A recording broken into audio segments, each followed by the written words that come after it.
নমস্কার, আমি ইন্দ্রাণী। শুরু করছি আজকে। কেবল আজকের খবরের কাগজটা খুলুন, চারটে দুর্ঘটনার কথা পাবেন। চার ক্ষেত্রেই দুজন বাইক চালক আর দুজন পেছনে বসে থাকা সাওয়ারি মারা গেছেন। সবচাইতে বয়স বেশি যার, তিনি 56, আর সবচেয়ে কম যিনি, তিনি 22 বছরের এক তরুণী। যেটা উল্লেখ করা সেটা হলো এরা চারজনেই হেলমেট পরেই ছিলেন, কিন্তু দুর্ঘটনার পরে মৃত্যু এড়াতে পারেননি। এদের মধ্যে আবার একজন অ্যাপ বাইকে বাড়ি ফিরছিল, ওলা উবেরের থেকে অনেক কম খরচ। কাজে সেই 22 বছরের যুবতী একজন ইন্টার্ন সাংবাদিক বাড়ি ফিরছেন সেই বাইক বুক করে। রাস্তায় হঠাৎ ব্রেক কষে বাইকটি, মেয়েটি ছিটকে পড়ে রাস্তায়, মারা যায় কিছুক্ষণের মধ্যেই। কেবল আজকের কাগজ নাকি, যে কোনো দিন কাগজ খুলুন, প্রতিদিন একাধিক কিশোর, কিশোরী, যুবক, বিভিন্ন বয়সের মানুষ মারা যাচ্ছে বাইক অ্যাক্সিডেন্টে। এমনও নয় যে তারা প্রত্যেকেই রেকলেস গাড়ি চালাচ্ছিলেন, এমনও নয় যে তারা সবাই হেলমেট পরেননি, কিন্তু মারা যাচ্ছেন। আমাদের এক বন্ধুর হবু স্ত্রী বিয়ের মাত্র 5 দিন আগে তার ভাইয়ের বাইকের পেছনে বসে বিয়েরই কিছু জিনিস কিনতে বাজার গিয়েছিলেন। রাস্তায় ওরকম এক দুর্ঘটনাতে মারা যান। হ্যাঁ, মাথায় হেলমেট ছিল। দুর্ঘটনা কি অন্য কিছুতে ঘটছে না? ঘটছে তো, কিন্তু এরকম রোজ প্রতিদিন 2 জন, 5 জন, 4 জন করে কেবল এই বাংলাতেই মারা যাচ্ছেন। অন্যান্য শহরের কথা বাদই দিলাম, হিসেবে নেই একদিনে বাইক দুর্ঘটনাতে কতজন মারা যাচ্ছেন, কতজন গুরুতর আহত হচ্ছেন। আমার ধারণা গড়ে শখানেক মানুষ তো বটেই, মানে বছরে 36-37 হাজার মানুষ। আর সেটাই বিষয় আজকে। ডেথ অন হুইলস, 2 চাকার জমদূত।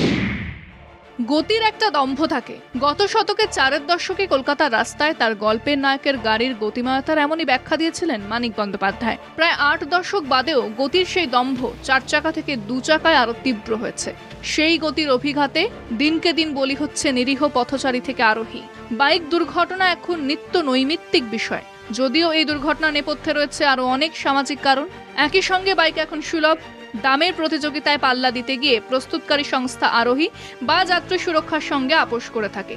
তার সঙ্গে জুড়েছে পথ নিরাপত্তার আইন উপেক্ষা করার আত্মঘাতী নাগরিক সংস্কৃতি। বেপরোয়া 2 চাকার এই মৃত্যু মিছিলই কি আমাদের ভবিতব্য? কথাটা শুনেছিলাম উজবেকিস্তানে গিয়ে। আমাদের গাইড আকরম বলেছিল, এক অদ্ভুত বর্ম পরা একজনকে বাইকে চেপে যেতে দেখে জিজ্ঞেস করেছিলাম, এটা কি রুল? বলেছিল না।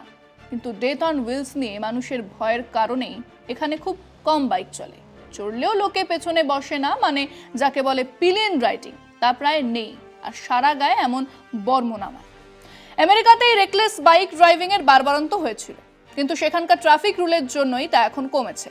ইউরোপেও বাইক আছে, কিন্তু রাস্তায় বের হলেই আমাদের মতো 100টা বাইক দেখতে পাবেন না। আর সব থেকে বড় যেটা তফাৎ হলো, তা বাইকের চাকা। আমাদের দেশে পাবলিক ভেহিকলসের হাল খুব খারাপ। কাজেই বহু মানুষ কম দামে একটা বাইক কিনে ফেলেন মূলত 2টো কারণে। 1, চাকরি রোজগারের জন্য, ডেলিভারি সার্ভিস থেকে, কুরিয়ার সার্ভিস থেকে, অ্যাপ বাইক ইত্যাদির জন্য।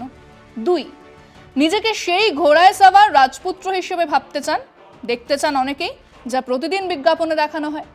এবারে খেয়াল করুন, ইউরোপে বা আমেরিকায় বাইক আমাদের মতো সস্তা নয়, অনেক বেশি দামি, এবং তা এত মাইলেজ দেয় না। 2টো কারণ। প্রথমটা হলো তার সুরক্ষা ব্যবস্থার উপরে বিরাট খরচ হয়। 2 হলো চাকা অনেক মোটা হওয়ার ফলে ফ্রিকশন বেশি, মাইলেজ কম। আমাদের এখানে কম দামে বাইক দেবার জন্য এই 2টো পয়েন্টকেই উপেক্ষা করা হয়।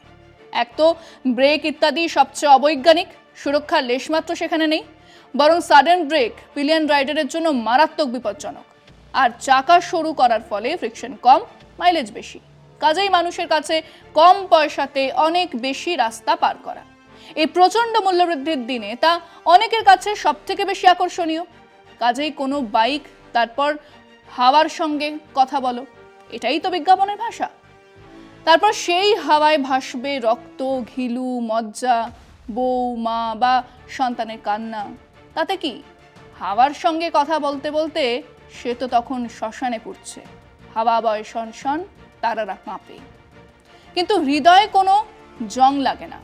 সেই আধভাঙা বাইক আবার গ্যারেজে সারিয়ে অর্ধেক বা তার চেয়েও কম দামে বিক্রি হয়ে যায়, আবার কোনো দুর্ঘটনার জন্য অপেক্ষায় থাকে।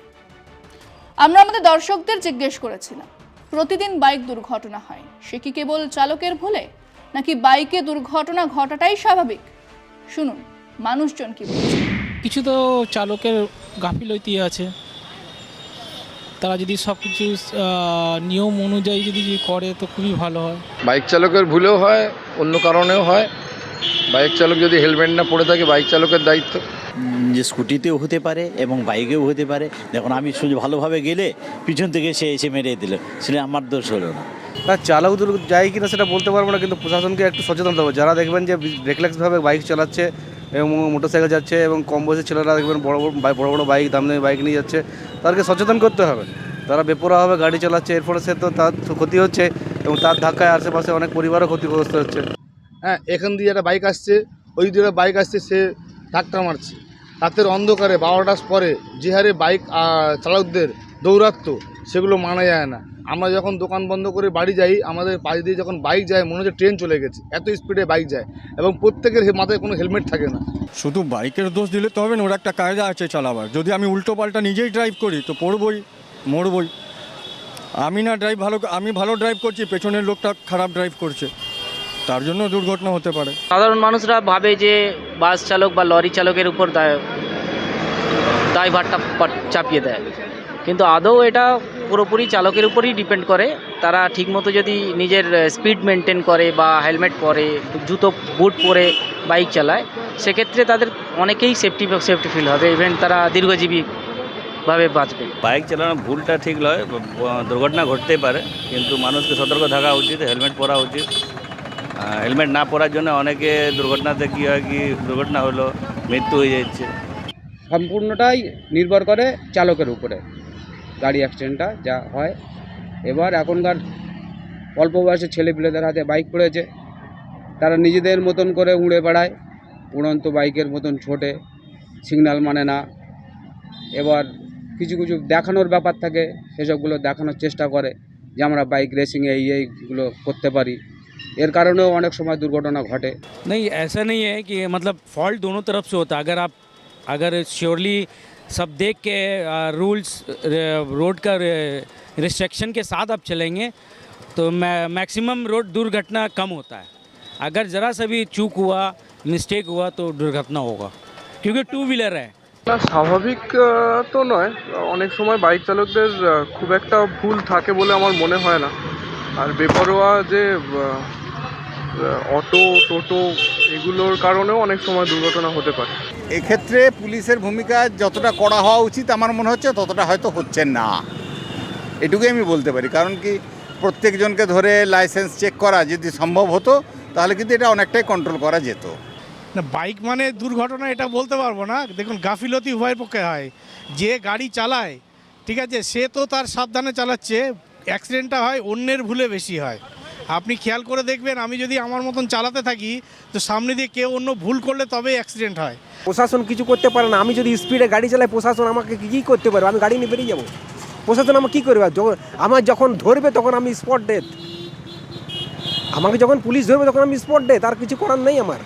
আমাকে কে কী করবে? পুলিশ কী করে? পুলিশের এখানে কিছু নেই। মানুষ সচেতন যদি না হয়, পুলিশ কিছু করতে পারে না। মেনলি তো ডিপেন্ড করে কি যে চালাচ্ছে সে কীভাবে চালাচ্ছে, সিগন্যাল ট্রাফিক রুল মানছে কি মানছে না, এইটাও ডিপেন্ড করে হেলমেট পরে আছে কি না। কোথাও তো একটা লাগাম দেওয়া দরকার, কোথাও তো কিছু করা নিয়ম কানুন দরকার যা বাইক চালককে সাবধান করবে। নিয়ম না মানলে জেল জরিমানা হবে, কেবল ফাইন নয়। অন্যদিকে সুরক্ষার ব্যবস্থা কমিয়ে মাইলেজ বাড়ানোর নাম করে দাম কমানো হচ্ছে, আর বাড়ছে দুর্ঘটনা। 140 কোটির দেশে 36,000 মৃত্যু প্রতি বছরে সত্যিই তেমন কিছু নয়, কিন্তু সেই তরুণী যদি আপনার বোন হয়, দিদি হয়, সেই যুবক আপনার সন্তান হয়, সেই প্রৌঢ় আপনার বাবা হন, তাহলে কোন সংখ্যায় গুনবেন তাকে? সেই শোক যখন ঘুরে ফিরে আসবে মাথায়, তখন কি মনে হবে না ওই বাইকে চড়ার জন্য আমি তাকে কবার বারণ করেছিলাম? ডেথ অন হুইলস নিয়ে আমি তাকে কটা কথা বলেছিলাম? বলেননি। এখন বলুন, দেরি হবার আগেই বলুন।